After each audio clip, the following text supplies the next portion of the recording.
Hi, everyone. Welcome to New Strategies for Distribution presented by Doc NYC and Craft Ed. We are very excited to be able to chat through distribution options in these challenging and uncertain times. And I am excited to have with me Doc NYC Artistic Director Tom Powers. We're going to start by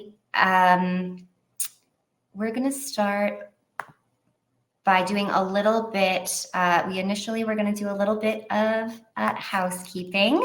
We're going to start with some words from Tom. He's going to talk a little bit about surviving distribution as a filmmaker in this moment. Okay, everybody. Thank you. I know many of you tried to log into our live event. It was the first time we were ever using this software, and I'm not sure what happened with the technical difficulties, but we're happy to record it for you and bring it to you by this different means. So I did have some thoughts that I'd prepared for this. I don't need to recap the bad news that's in our life, and I don't want to minimize it. We are all going through upheavals that no webinar is going to begin to address. But I do want to shine a light on some positive ways that I think we can respond. And number one is to focus on your project. You each have a job that ignited your passion. Keep moving it forward. I know in my own personal experience, last week I was finding it very hard to get motivated. Raphael and I were adapting to homeschooling and preparing for a long hibernation. And those tasks alone seemed to occupy all of our hours. Then Caitlin joined our team and we started brainstorming this webinar. And that shifted our focus to reach out to speakers, to learn a new software, adapt our skills to bring people together. And so it's been a small act, but it generated a lot of positive energy for us. And I know from the people who were responding to our live event that it generated positive energy out there. So I want to say for you to let your projects be your motivator. Before I worked in film festivals, I directed documentaries for 10 years. And I know there comes a point when you are just sick of your subject. You wonder, why did I ever choose this project? And you second guess yourself. I think about 2 years ago when Wim Wenders was at Doc NYC receiving a Lifetime Achievement Award, he said about his recent documentary on Pope Francis that he would wake up in the middle of the night feeling desperate that he didn't know how to finish it. And so if Wim Wenders has those doubts, then it's natural that you're going to have similar ones. Maybe you're making a film on a very serious subject and you're wondering, why didn't I pick something more lighthearted, like puppies or pop stars? If that's what people seem to want to watch, then it's natural to think that. Or maybe you're making a film on a lighthearted subject or an esoteric subject, and you're thinking, in this time of crisis, why didn't I choose something more serious? I want to encourage you to push back on that second guessing. Focus on the people who are counting on you, the people in your film, your crew, your future audience. And whether your film is lighthearted or esoteric or deeply serious, there are all kinds of needs for all kinds of films. My second point, this is a quick one, is to ration your intake of news. As documentary filmmakers, many of us are curious, bleeding hearts looking for a cause. Right now, you need to treat the news like it's chemotherapy. You need a little bit to survive, but too much is going to kill your spirit. So disconnect for a couple hours before you go to sleep. Find anything else to do. Focus on the things that are in your control. And my third point, here's what I think is good news. We are all getting a crash course in new technology. Our 10-year-old son is now an expert on Zoom.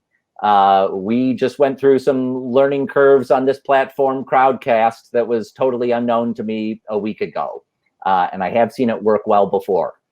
For years at Doc NYC, we've been wanting to explore ways to share our programs online. And now it's become our top priority. I don't want to be falsely optimistic about technology. I would still prefer to bring people together in a theater. and I can anticipate skepticism that you might have about moving online. We all need to get paid for our work, and online free competes heavily against paying for content. When it comes to access, there's a digital divide, and many communities are left out. There are also unforeseen consequences to moving online. There was a time when Facebook seemed like it was only a good thing, and now we know differently. So it's not all good, but it's not all bad. At Doc NYC, our largest venue, the SVA Theater in Chelsea, is 470 seats. That was the most people we could reach at one time. Today, we had over 2,000 people trying to access our live event. So now we need to figure out how to make the best of these tools. You can go to the next slide, Caitlin. I know many of you are wondering about what comes next for film festivals. We're thinking about that question every day. I want to acknowledge my hardworking colleagues at other festivals where I participate, at CPH Docs, Full Frame, Montclair, Asbury Park, FREEP in Detroit, to name just a few of the events that have been postponed or moved online. We know that hundreds of filmmakers are now waiting for their live premieres that have been delayed. At Doc NYC in November, we are planning a robust live festival, but we are also working to be flexible to whatever the future brings. We will be using the next 7 months to deepen our digital tools. On a practical level, some of you are wondering, what if my film had been programmed at Tribeca or another New York festival? Will Doc NYC still consider it? The answer to that is yes. We will be relaxing our normal guidelines for a New York City premiere. If your film won't have played before a public audience in New York before November, you will still be eligible, even if you received limited exposure in a digital festival. We consider the public experience to be something unique, and we want to give that to as many filmmakers as we can.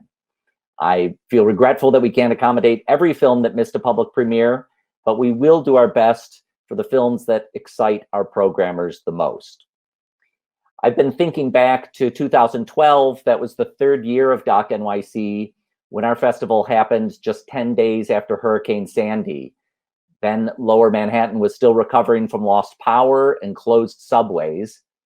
And I think of 2016, when Doc NYC started just 2 days after Donald Trump's election, and our audience could barely crawl out of bed from shock.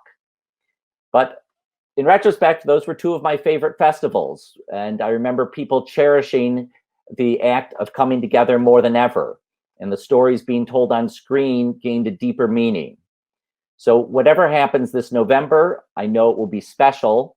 I hope you can be part of it, either in Manhattan theaters or participating from home. I'm going to turn this back over to Caitlin and our guests, and I'll come back at the end. Thanks so much, Tom. We'll see you in a bit. So I am delighted to share with you our guests. We have 3 guests today who are going to talk about new distribution strategies. Just a quick call out to say that there are amazing resources popping up from across the world to help filmmakers during this time. One of them that we highly recommend is the Digital Impact Screenings resource put together by Together Films in London. They did an amazing webinar several days ago talking through the screening platforms available to filmmakers who want to gather people online in screenings and talkbacks. And we encourage you to watch that presentation on Crowdcast, and also to tune in for their second installment next Monday. So here's the agenda for today. We're going to talk about how films recover from canceled festivals, whether streamers will need new content, whether education can play a role in this moment, how docs can play a role in education as education moves online, and what are the DIY strategies for this moment as well. And we hope that we'll be able to continue to create these kinds of offerings in the future. So if there are other questions, please let us know, and we will be finding ways to help serve those needs in the coming weeks. we're going to bring up Kevin Yoshina from Endeavor Content. And Kevin is going to be talking in particular about what he's seeing as a sales agent in terms of this in this climate that we're living in now, and in particular around acquisitions, as we look ahead to the next few months, where we potentially do not have festivals happening live and in physical spaces. How is that going to influence the sales landscape in this moment? So, Kevin, thank you so much for joining us from Los Angeles. Of course. I wonder if you can start off just by talking a little bit about the kinds of films that you represent at Endeavor Content, and what you're seeing in this particular strange moment that we're living in now. Sure, absolutely. So I am part of the non-scripted group at Endeavor Content, and help to co-lead our non-scripted advisory division. So what that consists of is completed. It looks like we are experiencing a little bit of shudder with Kevin, so we'll see if we can bring him back on board in just a second. And we're going to move to Annie Roney from Rocco Films in the meantime. Annie is the Bay Area-based founder and CEO of Rocco Films International, and she's also the co-founder of Film Platform, which is an educational video on-demand platform. And hi, Annie. Hi, Caitlin. Okay, let's hope that this works. Thank you everyone for being here. I was so enjoying in the comments earlier, just our community of people around the world. It's so heartwarming to all come together, and the strength of the community that you guys pulled together is just tremendous. There was someone who even commented that she had a dream last night that one of the panelists was wandering the streets in this apocalyptic place and looking for Wi-Fi so they could join the panel. So perhaps she had a little premonition, and she let that person in, and they were able to do the webinar. So here we are. Thank you. Yeah, I'll give you just a few quick division updates, because some of you may know Rocco does a number of distribution activities. So I'm going to talk about a few of them quickly, and then move to educational. And the international front, MIPDoc is continuing. MIPDoc was the part of MIP that was always a library for documentary films to buyers to go to Cannes and go in the library and access. And now they've made that library available to all the buyers around the world. And we have every indication from the people we work with around the world that the buyers are accessing that library. So that's a bit of good news. On the TVOD front, as everyone's thinking about digital, just one little tip to be thinking about. If you think your film is perfect for digital, for TVOD, and it's perfect like right now, understand that it takes anywhere from 6 to 8 weeks during normal times to ready a file to be encoded, ingested, and accepted into the systems of iTunes and Google Play, Amazon, etc. So if it's something you're thinking about, give yourself plenty of cushion to ready that file and all the technical parts that lead up to that. From a US sales perspective, I will just say that it's hard to get a read right now on what's happening with North American buyers. I've had direct interaction with buyers in public television in the US. I'm not sure what's happening with the streamers, so we'll look forward maybe to hearing back from Kevin about that. But streamers, if you're out there, we have some films for you. All right, moving on to what I see is some really good news, and that's in the educational distribution of documentary film.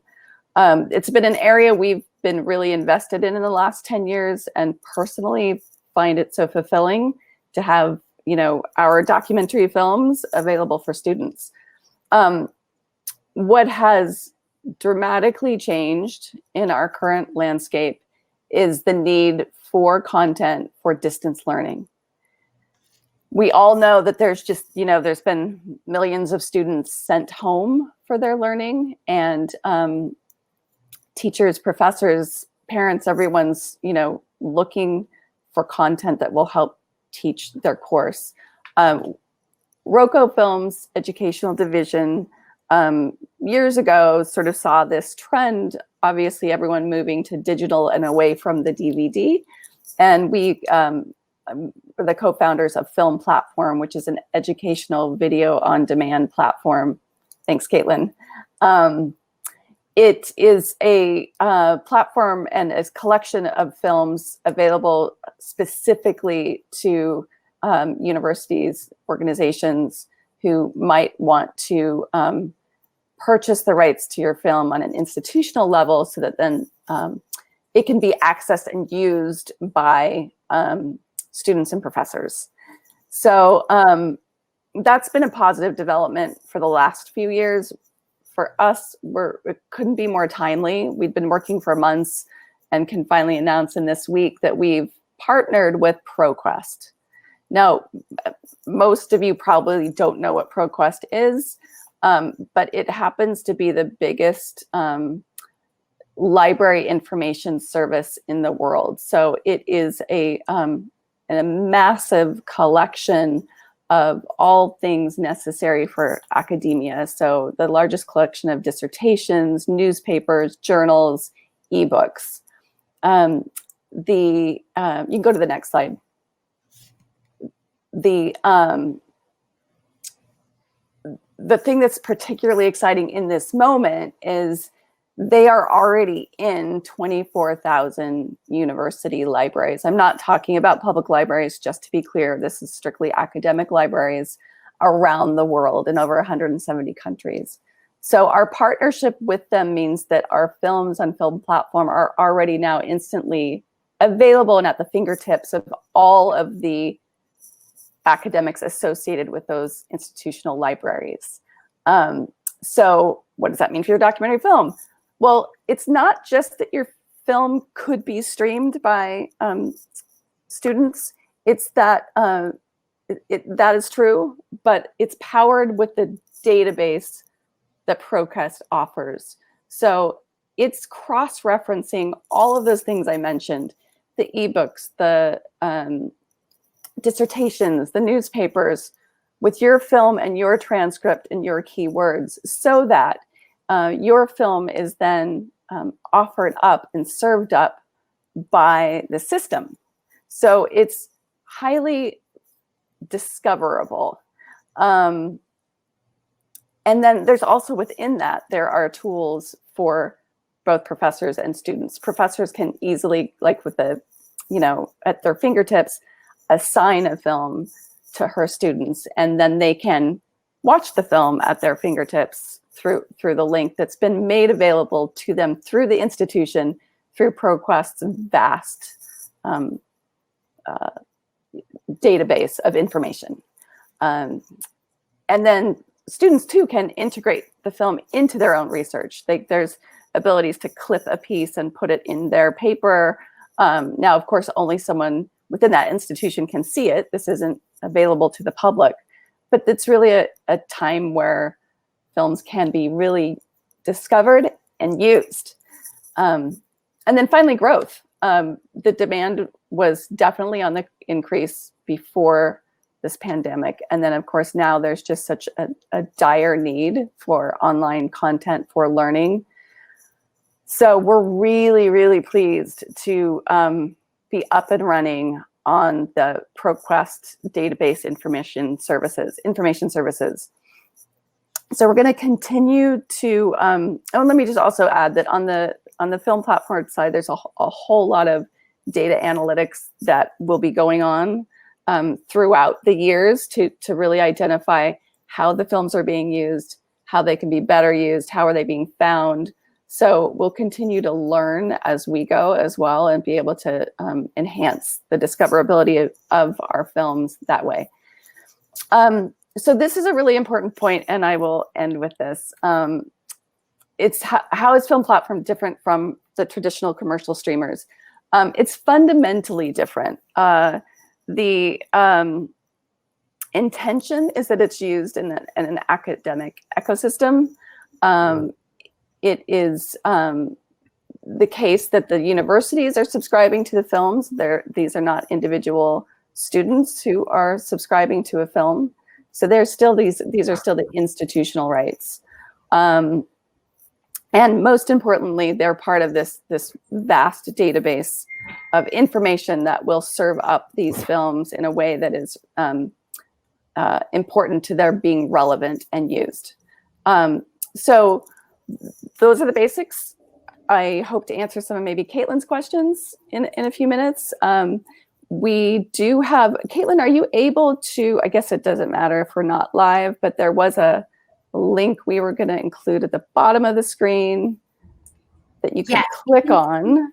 Yeah, so we'll see. So the tiny URL at the bottom of this slide, if you're watching at home, you can write that down and click through it. And then I'll try to put up in just a second as Kevin gets going, the link to submit your film to Film Platform, which Annie has graciously supplied on the occasion of this webinar to filmmakers who might be interested. And before we move on to Kevin, just briefly, Annie, if there's a way to describe this in a way that might help filmmakers who are making decisions about whether educational streaming is for them and fits in with their revenue goals, are you able to just share briefly sort of what are the kinds of revenues that filmmakers can expect or anticipate from an educational streaming strategy? Yeah, great question. First of all, from our point of view, we still want to really focus on public performance licensing, so that we're not having just a conversation about streaming use. Nonetheless, as more and more schools can't gather and really need to have this distance access, the films are being basically licensed as a collection, and the revenue will flow from usage. So based on how many students, faculty are using it and streaming it, that's where we'll see the revenue. Because this partnership began this week, I don't have any data for you at the moment, but I'm very optimistic. Great, we'll stay tuned. Thank you so much, Annie, and we'll move on to Kevin. Kevin, thank you for your patience and for joining us today, despite our challenges. To pick up where we left off, tell us what you're seeing from your vantage point at Endeavor, and walk us through the kinds of films that you typically pick up for your slate and represent, and how you expect that to transition or change in these next few months. Sure. So, well, I think the good news is that all of the familiarity of Netflix, the newness of Apple TV Plus, these are all now technologies, as Tom referenced earlier in the opening, that we should all become more fluent with and embrace. I think that's really historically, in the last 2 years, that's really helped to, I think, grow the interest in documentaries. And then more importantly now, during this period, these are the mechanisms with which consumers are using to access, all the great content that many of you guys are making. So maybe just back up one moment to kind of give you a little bit of an overview of some of the documentaries and types of films that we've been involved with. We are selling to streamers, we're selling to theatrical releasing entities, we're selling to linear broadcasters. So just on the screen now, you see sort of the range of the types of docs that we're working with. I'll start here with The Elephant Queen, which is a film that Tom graciously programmed at Toronto in 2018. And this was the first documentary to launch on the Apple TV Plus platform. It was really, I think, for them, on brand, 4-quadrant documentary, meaning a co-viewing experience for families. Everybody is able to kind of watch this at the same time. You don't even have to understand English or any language to kind of enjoy the beauty on the screen, which is why I think Apple thought it was so appropriate for them. And then Apollo, this was a film directed by Academy Award-winning nominee and winner Roger Ross Williams. He independently financed this film on the Apollo Theater, and HBO in a competitive situation pre-bought the film. So we had it launch last year, actually at Tribeca, where it premiered. Where's My Roy Cohn? This was a classic kind of the stories that you hear, Sundance premiere, and Sony Pictures picked it up last year after its 2019 premiere at Sundance, and it went on to great critical success and had a life at the box office. And then lastly, probably which I'm most excited to talk about here today, and this will be kind of like a new model or a model to reference, is Killer Inside the Mind of Aaron Hernandez. Now, this is a series, a 3-part docu-series that actually originally presented itself as a documentary feature at Doc NYC in 2017. And what happened there was we're able to get it in the hands of certain creatives in conjunction with the filmmaker, who saw that although the doc itself was strong and compelling, that maybe a 3-part series on a streaming network might be a more meaningful type of content for the audience. And Netflix saw that as well, and it went on to get acquired by them, and now I believe maybe now taken over by the new Tiger Hunter documentary, but was at the time the highest watched piece of content on Netflix. And so that's just kind of a range of the films that we're doing. I think, for purposes of today's conversation, the streamers, Apple TV, Netflix, and then the soon to be launched HBO Max are going to become the most relevant sort of within the context of this conversation. And what are you anticipating without the sort of platform or the launch pad of the festivals? Certainly in the next few months. How are you imagining as a sales agent, the discovery process and the acquisitions process changing? Well, I think it's evolving literally every day. Different festivals in different markets are trying to come up with new ways to create a shared viewing experience for buyers and for audiences. I think right now, the good news is that when you look at the direct-to-consumer platforms, Netflix, Hulu, Apple, soon to launch HBO Max, YouTube even, that you see a lot of enthusiasm from them for wanting to deliver content to their consumers. I think in terms of for the festival environment and the market environment, many of us are trying to figure out, what are the technologies, again, the T word, which I think is going to be critical today and on a move forward basis, to present content to buyers. How do we create a sense of urgency, when you can watch something anytime?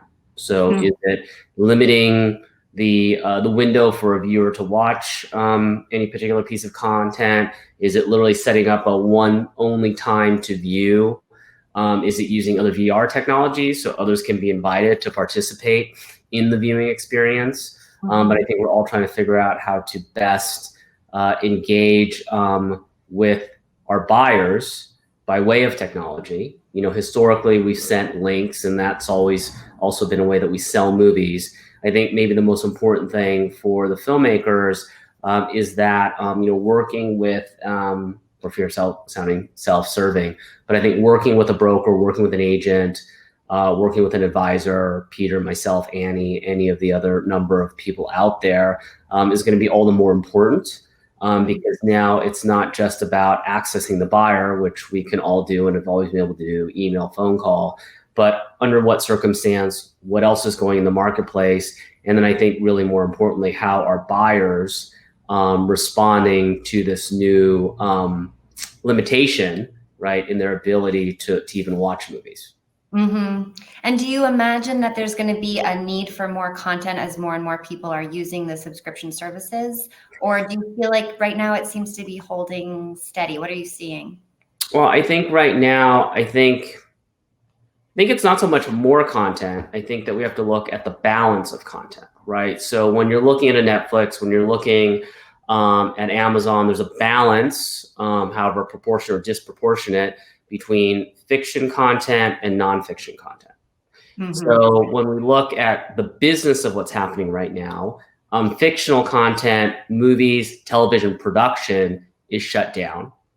So there's going to be a gap in the future of the certain holes to be filled, and a certain kind of content, meaning filmed entertainment content or like scripted content, is going to be limited in its just accessibility. As you documentarians all out there, maybe some of you are making documentaries literally right now about what's going on in the world. That will be. I think we're having a little sound glitch with Kevin. We're going to move on to Peter Broderick. Kevin, thank you so much. We will let you go. Thank you for your observations on what's happening in this moment. And we'll bring Peter up. Hi, Peter. Hi, Caitlin. We're just rolling with it. Peter, many of you know Peter Broderick from his many years as a distribution strategist, working directly with filmmakers to take ownership over the distribution pathways for their film. Peter, I hesitate to say how many filmmakers you've worked with because I don't want to lowball you. I want to say hundreds, but maybe it's thousands. It's probably 1,600. Okay, there we go. What are you seeing now in this moment, and how can you imagine filmmakers taking ownership in a time when there is quite literally a lot of chaos and a lot of fear? Well, I've got a whole complicated answer for that question. So can I jump in? Yes, please. Yeah. I'll get the slides up here in 1 second. Here they are. Take it away. Okay. So it's really exciting to be part of this unprecedented event in this unprecedented time. Whenever technical glitches happen, I'm always reminded of John Perry Barlow's line that God put computers on earth to teach people patience who hadn't experienced agriculture. So I guess the NYC team is learning a lot of patience today, but I'm sure you'll be back with all the tech you need going forward. I just want to start by thanking you, Caitlin and Tom, and your whole team for bringing everybody together and just creating this moment. And that you see by the response from people around the world that there's such a need for information. And so I think it's amazing what you've begun, and I'm sure it'll be even better as you go forward. I want to thank Annie and Kevin for sharing their knowledge and expertise. And I also want to thank my partner, Keith Aquat. He helped me create this little presentation that I'm going to do now. Keith and I have been enabling filmmakers to design and implement innovative strategies on the frontiers of distribution for several years. We've helped them utilize new virtual approaches with remarkable results. So this is why what I want to do is give folks an overview of the opportunities we see and our recommendations for succeeding in this new world of virtual distribution. So let's start with festivals. As everybody knows, traditional festivals are being canceled or postponed, but virtual festivals are springing up in their place. CPH Docs, which was going to be a traditional physical model, has now 100 films online available for people to screen in Denmark. They can sell 1,000 tickets at €6 for all the screenings. And it's a full-bodied virtual festival. It's not one that's just for the industry. This is really for audiences. And they did it in a couple of days working with a company called Shift 72. And it's really, really impressive. And I think that what we'll find as more festivals become digital, and maybe Doc NYC will be digital, I hope you can be physical, but is that unlike traditional festivals that are limited to a single location for some days, with virtual festivals, you can be truly global and reach a global audience in real time. Ticket sales aren't limited to the number of seats in your auditoriums. Filmmakers can attend virtually if they from all over the world. Industry conferences can feature the best people, again, around the world, even if they can't be physically present, not requiring travel, housing, and food. Filmmakers can be helped to get films in distribution. For example, I always think about going to Toronto or TIFF, looking at a catalog and seeing a bio, and it mentions the filmmaker's previous films. And most of those films are totally inaccessible. But it would be possible with virtual festivals and working with filmmakers to make all of those films accessible, even if they're not in distribution.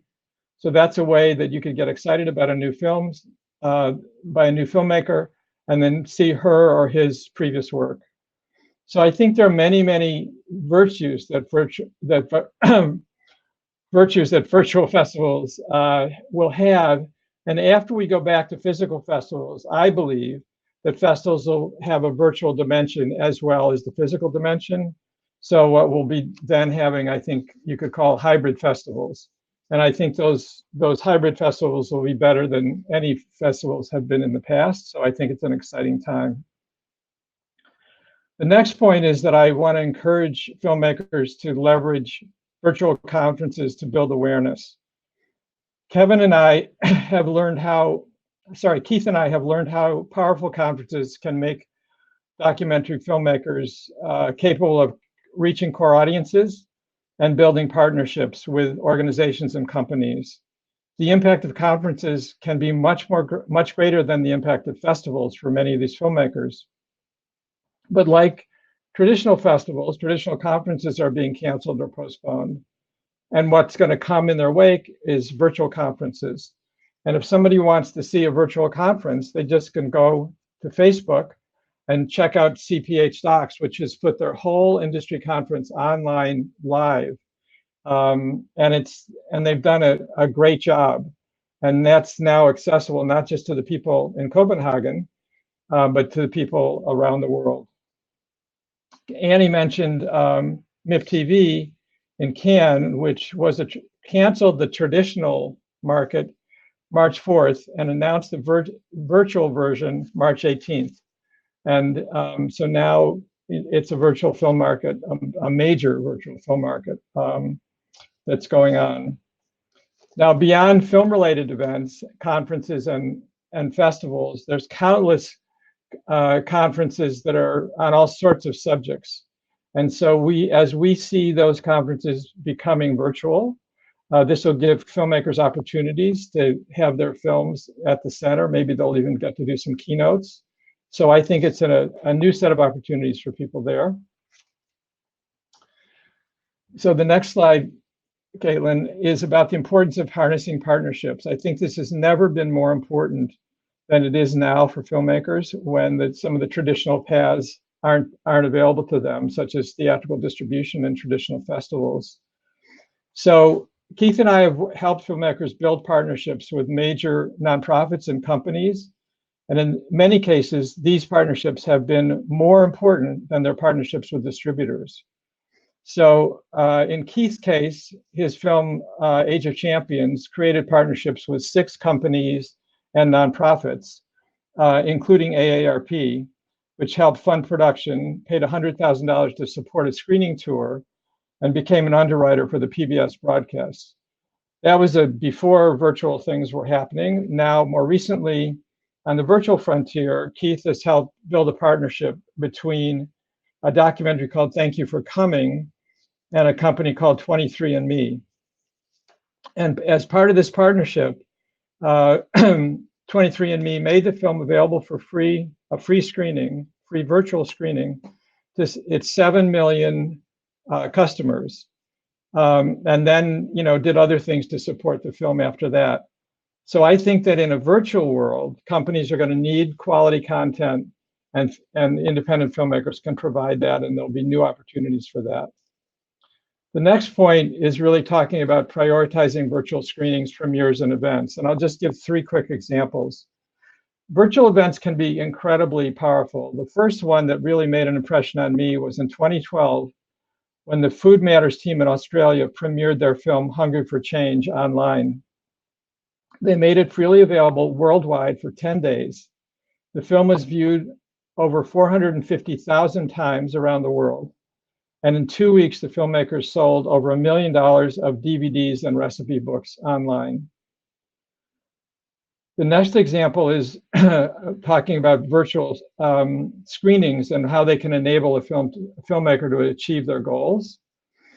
So there's one filmmaker that we're working with. She finished her film, got invited to keynote a conference. She had an hour for the keynote, but the film is 90 minutes. So what she said was, okay, I'm going to make it available to the members of the organization for a screening. 8,000 people could see it virtually. 1,000 people watched it. She gave the keynote, and during the keynote, she said she really wanted support for her distribution. And after the keynote, the people who had seen, 3 of the people who had seen the movie virtually came up to her and offered to support her distribution for a total of $150,000.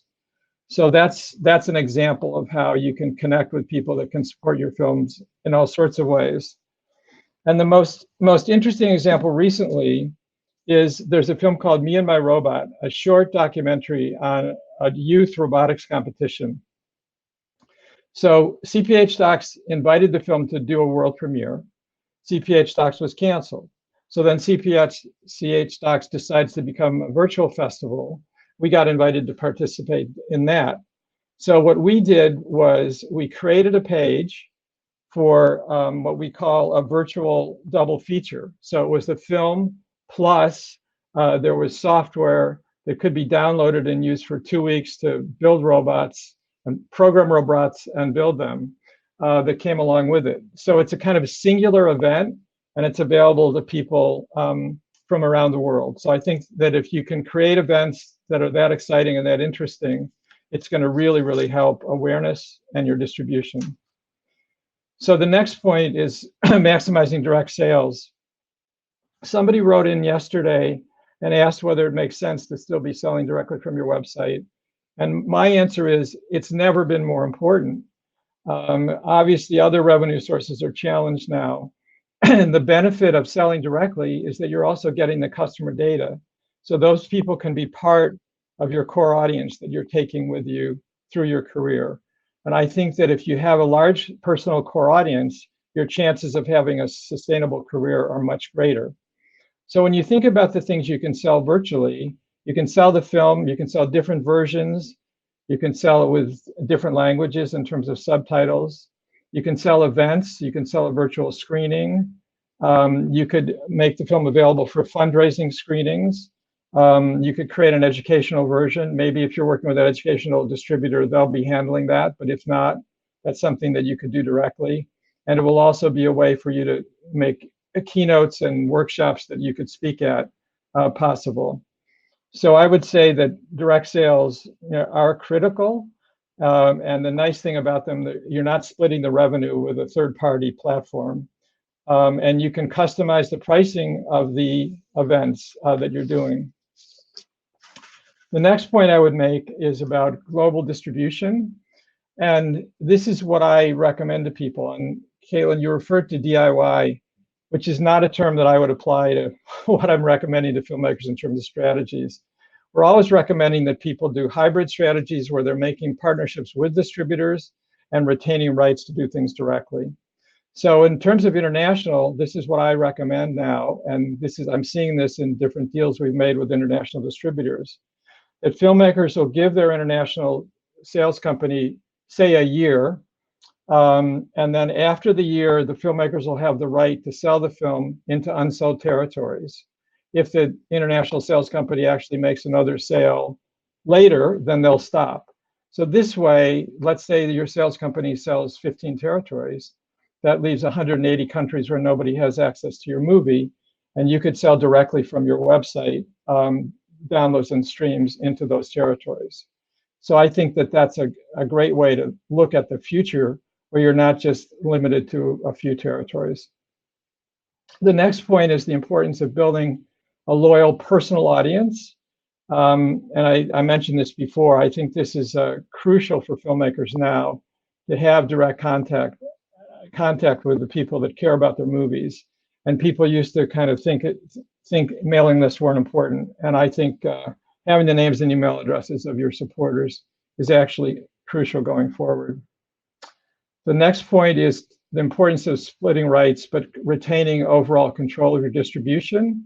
So I think when you partner with distributors, you should give them the rights that they're good at, and not give them any more rights than that, but not the rights they're bad at or the rights they don't care about. So that way you can work with people to do the things they're great at, and you'll have the freedom to do other things with other folks. The next point is the importance of people designing customized strategies for their films and implementing them step by step and refining them as they go. And then the last point is what people can be doing now. And I recommend that you should focus on the short run. This ties in with what Tom said earlier, and prepare for the long run. So what you can do in the short run is you can research your virtual options and potential partners. You can create and test outreach tools. You can build your distribution team, reach out to potential partners, and collaborate with other filmmakers. And when things change, and when we move into the next stage of things, you'll be ready to go. And the last stage is what I wish for all of you. The last slide is what I wish for all of you. If you can get that up on the screen, big, yeah, okay. So I wish everybody well. Peter, I was just thanking you and saying that I'm hopeful that you'll stay on just for a few more minutes, and we'll bring Annie on as well. And we would love you both to talk a little bit about some of the concerns that the filmmakers who had registered for this event were weighing in on in the days leading up to today, that the questions and concerns that were top of mind for them. So welcome back, Annie. Thank you. And let's see, we'll see. We don't need to do any housekeeping anymore. We'll just bring the agenda back up here, or the lineup rather.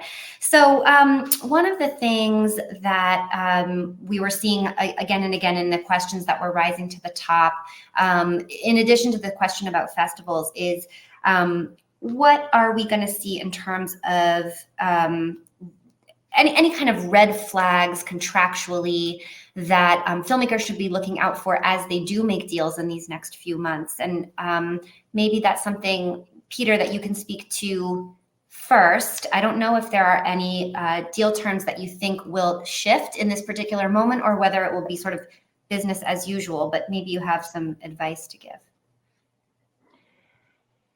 That's a big question, but I think one of the things that we've seen in these last few weeks is that filmmakers who have made overall deals, where basically all the rights are controlled by one company, often in this moment don't have the rights to do things directly, whether it's sell things from their website or arrange virtual screenings. So I think it's really, really important for people to be very specific about the rights they're giving, and not just get into overall deal where you've got total control, and I have no ability to do anything myself. Mm-hmm. And Annie, wearing your sales agent hat, how easy do you find that to be when a filmmaker, let's say, wants to pull out a particular stream of distribution from a larger contract, or wants to have some control or share some control over a distribution stream in an all rights deal? How easy is it to negotiate those kinds of things these days from your vantage point? Well, it's never easy.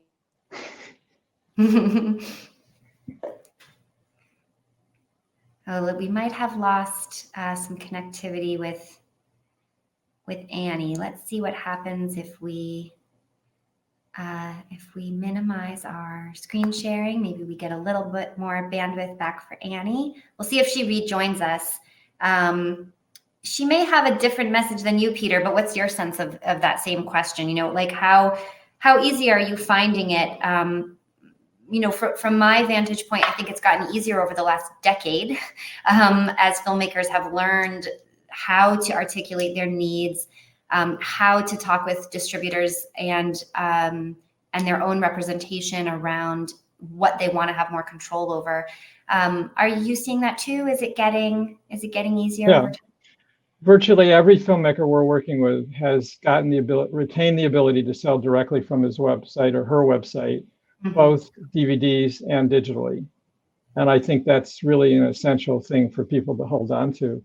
Yeah. And I'll speak for Annie for a minute, because Annie also is an educational distributor in this country where she's not taking all the rights in the US. Right. And she's just taking the rights she's good at. So I think that, you know, she's had a lot of experience doing that. Annie, I don't know if you could hear my question, but just to recap, and Peter gave his take on it, but how actionable are you seeing it? And you were, I think, about to say that it's never easy to split rights. Yeah. Do you want to flesh that out? Yeah, thanks. Thanks for getting me back. It is never easy, and it does depend on who you're talking to and who wants to buy your rights. Some are much more flexible than others. So, you know, they're not all the same, but I really feel strongly it's up to you and your sales agent and your other distribution consultants to really demand what you require for the release of your film. And I see way too many times, and specifically I'm very, you know, fond of and see the importance of the educational market. And so many times I see those rights being kind of rolled over and not taken seriously. In my own experience, when I do have the opportunity to work with the film as a sales agent, where we hold no rights, so we hold no educational rights, we're really just trying to find the best place for the film.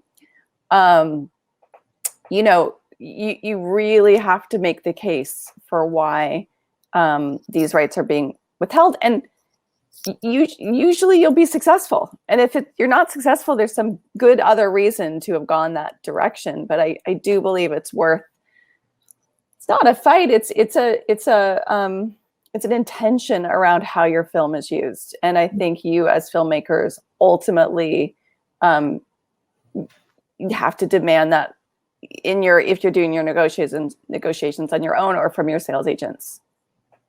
Thanks. Could I just add a comment? Yeah. I totally 150% agree with Annie. The importance of educational rights and educational distribution cannot be overstated.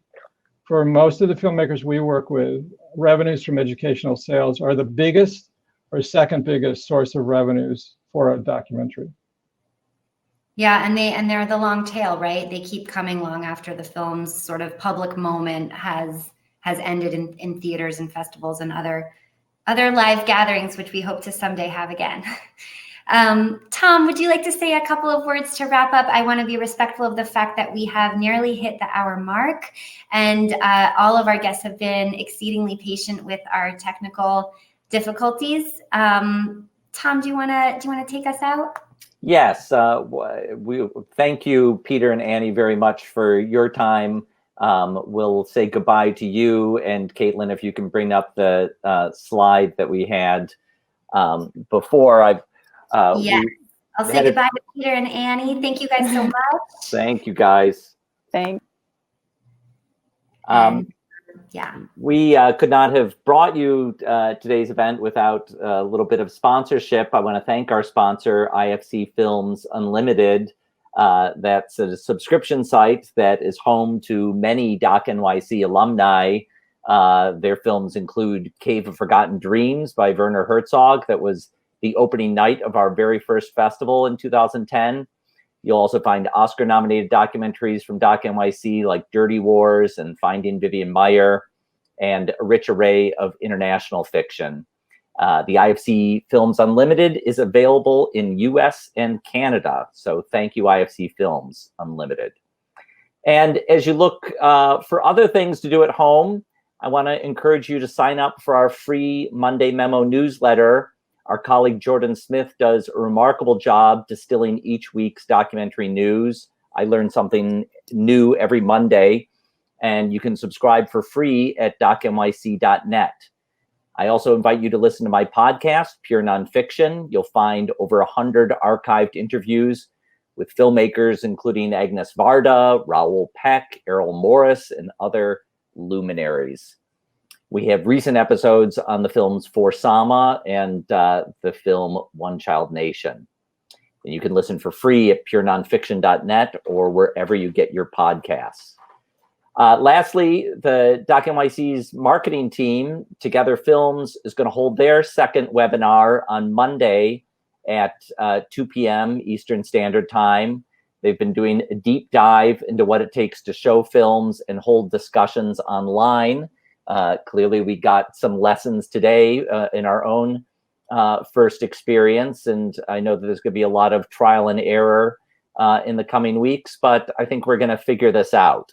You can watch the first installment of Together Films webinar in their archive, and we'll make sure that's included in the COVID-19 resources button below. And they certainly gave us a lot of inspiration for our webinar. This is going to be archived for free access, and we will be back with future webinars and hopefully improved technology. You can stay tuned to docnyc.net and our social media. Thanks again to our guests, Kevin Iwashina, Annie Roney, and Peter Broderick. Thanks to our production coordinator, Sarah Modo, and executive director, Rafaela Nehausen. On behalf of Caitlin Boyle and the Doc NYC team, we hope to see you back in theaters as soon as it's safe, and we wish you a great weekend. Goodbye.